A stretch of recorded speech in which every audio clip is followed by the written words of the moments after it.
Sisi kama Quakers, na mimi ni Quakerman, vile nimetangazwa hapa, nataka tu niambie Quakers wetu,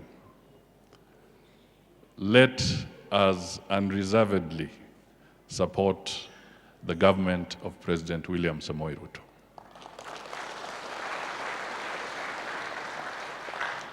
Let us support him in prayers. Let us support him through human resource. Let us support him in whatever way we can, either individually or collectively support him. Taifa letu liko kwa hali ambayo ni ngumu. Tukisema tutoe hesabu zote ni mambo ya ajabu. But I can tell you kwamba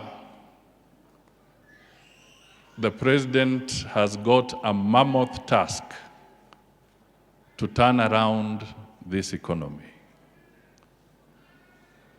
And it will require everything. It will require prayer. It requires the hand of God. It also requires our sacrifice and our commitment and our patience as a people. Your Excellency, yangu yatakuwa machache sana kwa sababu tuko kwa kanisa, lakini nataka niseme heko kwa kamati na wale wamesimamia ujenzi wa Donholm Quaker Church. Mimi najua wamekuwa wakitoa jasho kujenga kanisa hili. Nishawahi kuhusika na hao labda mara 2 mara 3 kwa hiyo kazi, lakini leo ni furaha kwa sababu wako katika ile hali ya kumalizia tu kile kimebaki kidogo.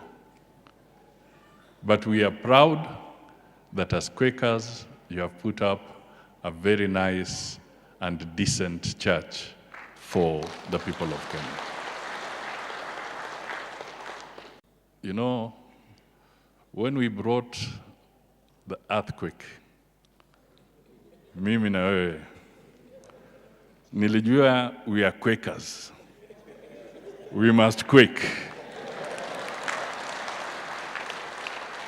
Na tukashirikiana na wewe na tukaleta earthquake.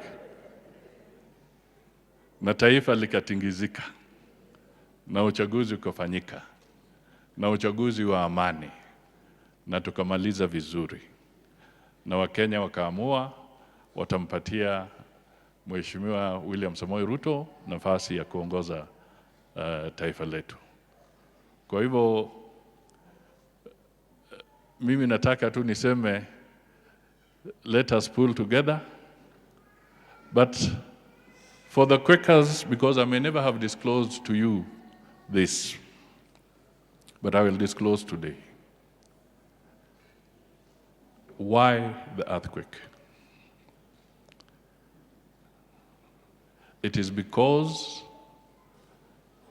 I looked, I searched my soul, I meditated, and I realized that the direction of the nation required a paradigm shift. So I moved.